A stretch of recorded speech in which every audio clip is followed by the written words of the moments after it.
Hey guys, this is part 2 of your Unit 5, Section 4 PowerPoint. So if you're trying to view this one first, you need to stop and go find part 1 for Unit 5, Section 4 and watch that first. And then when you're ready, come back on over to this one and hopefully we'll wrap it up here in section or part 2 of 5.4 here. All right, so here we go. In the last clip, we were on Harriet Tubman, so let me finish up talking about her. So she becomes a conductor on the railroad, and remember, it's not a real railroad. I was saying that in the last video. Okay, they use railroad terminology. We'll meet you at the railroad crossing. We'll meet you at the railroad depot. If you were a leader leading people in, then you were a conductor. If you were a slave trying to escape with your conductor, you were a passenger, and so on and so on. Okay, so Harriet Tubman is one of the most famous examples of somebody who worked on the Underground Railroad. She ends up by herself able to, through multiple trips back to the South, getting slaves and bringing them safe passage into the North. Over 300 people she's personally responsible for helping to free, including some of her own family members. The U.S. government, especially the southern states, were not on board with the Underground Railroad. There were a lot of wanted posters out for Harriet Tubman as well as other conductors. Harriet Tubman being one of the more famous ones, she had a $40,000 bounty on her head. To put that into perspective, you guys, if that was a today's wanted poster, it would be over $1.3 million. So she was one wanted lady, but despite that, she continued to make several trips down south to try to free people. Eventually, we're going to end up getting into the Civil War, and during the Civil War, she also worked as a Union spy. The Union is the North, okay, the side that ultimately wins. So she works as a spy for the Union during the Civil War as well, getting intel about movements and stuff of the Confederacy, which is the South, okay, who's trying to keep slavery in their way of life. So Harriet Tubman, amazing woman, had medical conditions. She didn't let it stop her. She continued on and helped many people through safe passage, children and adults. Scary trip. You're doing a lot of your traveling at night on unmarked roads with no street lights or anything. A lot of times they recognized that people were missing and you had bounty hunters after you. You had bloodhounds after you. It was scary. It was a terrifying trip that could take many, many days. You didn't know if you were going to make it. You're traveling by night a lot of the time. You know, people sometimes had small children and babies. You're trying to keep quiet and things as you're escaping to the North. Despite all of that and the odds of getting caught fairly high, she went back many times to help people. So if you have all that written down, make sure you highlighted everything that's super duper important and get your question on the left-hand side and then draw a line underneath everything you just wrote all the way across your page, because here we go to the next slide. Okay. Oh, wow, look at that. More video clips. Again, do you got to watch them all? No, you guys, but every time you see a video clip slide, I would find that PowerPoint on my website and I would view at least one from each slide. 2 on the subjects you're more interested in or maybe struggling with, because again, a lot of really good information in those slides. Okay, so take advantage of that. All right, so that's kind of the abolitionist stuff. So remember, an abolitionist is somebody who is anti-slavery. They're you know, treading forward, trying to get the slavery movement to die out and free the slaves. All right, so that's kind of part 1 of this PowerPoint. Now we're going to move on to part 2 of the PowerPoint. At the same time, in the early and mid 1800s, that the abolitionist movement is picking up steam, the women's movement is also picking up steam, okay? So that early to mid 1800s period. Because women in society, while definitely better off than slaves, did not have nearly as many rights as women today do. White men by far in the United States had the most rights, the most prestige, the most authority, the most power. Having a woman in power in the United States during the 16, 17, 1800s would have been a very rare thing indeed. Okay, so in the 1800s, women are not in politics. They can't vote. They cannot run for public office. In fact, in most of the 17 and 1800s, in most places in the United States, they can't even own property, because if they own it and they get married, then their husband now owns it. It's not theirs anymore. In some of the states, at sometimes single women can own it, but most people eventually marry off, and now you've lost your property to your husband. Women were not allowed in most colleges for quite a long time. They usually had a lot less education, formal education, than guys did. A lot less professional opportunities. Some of the professions you guys look at now as maybe women dominant were not always that way. Nurses, for example, if I say picture a nurse, most of you will picture a girl. In the 17 and 1800s, people would have pictured men. Picture a teacher. A lot of the times, most people, especially for young kids, like an elementary school teacher, most people picture a woman.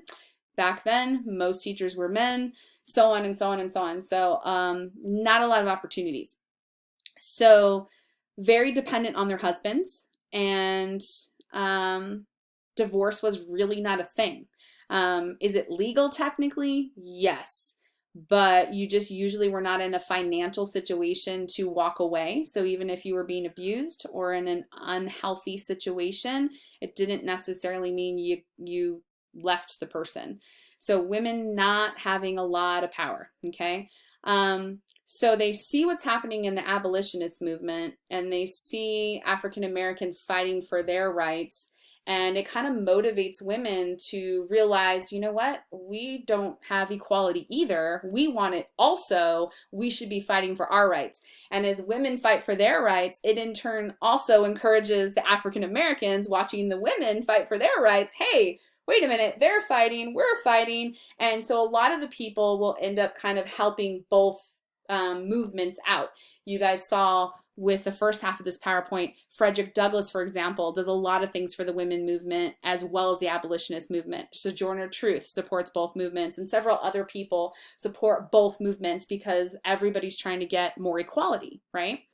Okay, so make sure you highlighted everything that's super duper important there. Give yourself a question on the left-hand side, and if you need more time, push pause.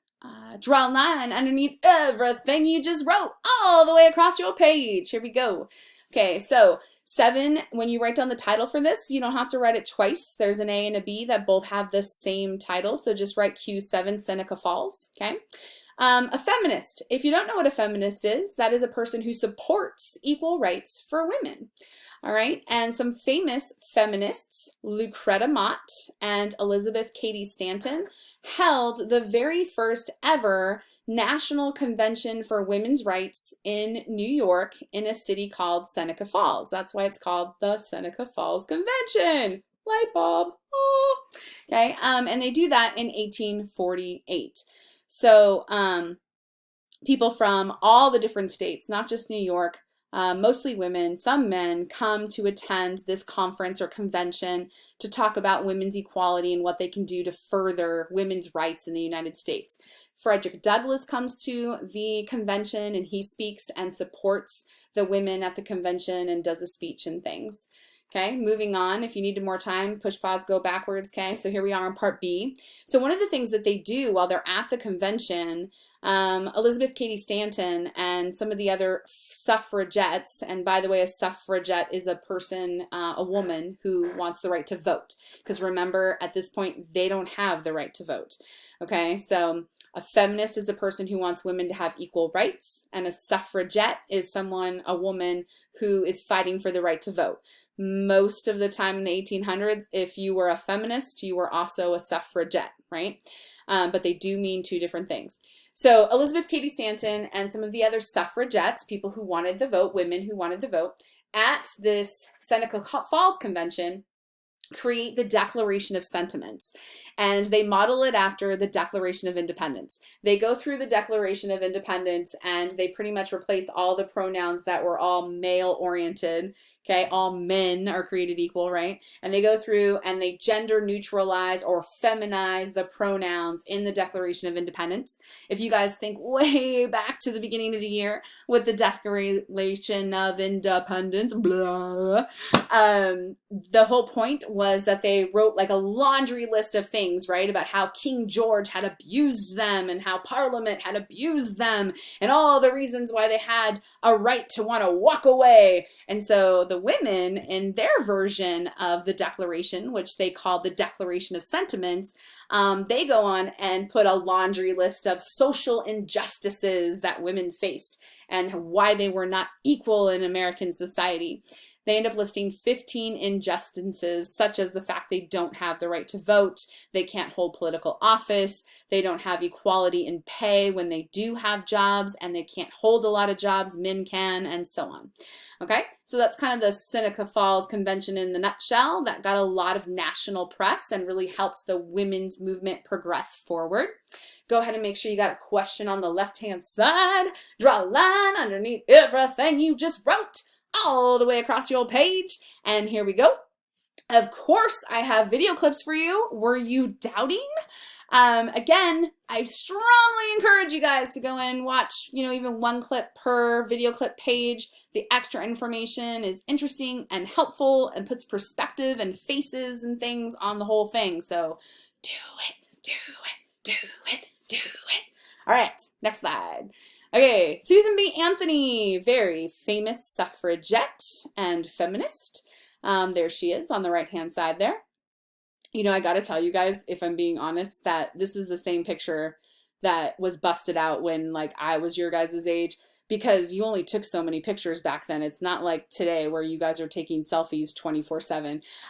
Cameras were expensive, film was expensive, getting your photograph was rare. A lot of people went their entire life and never had their picture taken. So it always reminded me of a wicked witch, with her dress and her serious look, and it always kind of freaked me out when I was a kid, but I'm sure she was a very nice lady. Okay, so Susan B. Anthony, her role in the women's rights movement is that she was gifted at organization. And as you guys probably know, not everyone is gifted at organization, but she was. Man, she could pull out a chart and fill out the calendar and get everybody where they were supposed to be, and was very good at all that kind of stuff. So she ultimately is a big planner for conventions for the women's rights movement, as well as the abolitionist movement. She was a gifted public speaker. She gave many, many speeches about women's suffrage. Her, more than some of the other feminist cause, she was a big suffragette. She really, really focused on the right for women to vote. Her and Elizabeth Cady Stanton ended up creating a feminist newspaper that they published called Revolution. She found societies, she funds charities, she did all kinds of amazing, amazing work. Susan B. Anthony, great, amazing lady, not a mean, wicked witch. She was awesome. She and the other women like her really helped push the women's movement into the spotlight, and they do slowly gain ground. But this is all happening in the mid-1800s. Women will not get the right to vote across the United States until the 19th Amendment passes, which is in 1920. Okay, so it was a slow road to China, as they say, but they do slowly get wins and make a big difference for women in the 1800s. All right, give yourself a left-hand side question. Draw a line underneath everything you just wrote. Watch a video clip. It's good for you. Expand that knowledge. Last slide, guys. A review of the U.S. presidents. Okay, of course you should know, like the back of your hand, the first 8. We've got Washington, Adams, Jefferson, Madison, Monroe, Quincy Adams, Jackson, and Van Buren are the first 8 presidents. And then we've been working on getting through the next batch there. We got number 9. Number 9 dies 1 month into office. Poor William Henry Harrison. Kicks the bucket before he has a chance to do anything. So his vice president takes over for him, John Tyler. Okay, never elected, doesn't run again. Okay, so then we get number 11, James Knox Polk. He is president during the Mexican-American War. He does not seek re-election. So that brings us to number 12, kind of an obvious choice, a Mexican-American War hero, Zachary Taylor. Poor guy, dies in office as well, 1 year into his term. We've got Millard Fillmore after that. Remember, weird number, weird name. And then we've got Franklin Pierce. Okay, number 14, Franklin Pierce. So get all that stuff down. Left-hand side question, guys. Remember, you got to memorize those presidents. And of course, I have some video clips on every president for you. So watch those. We'll see you next time, guys. Have a good afternoon. Don't forget to write your summary.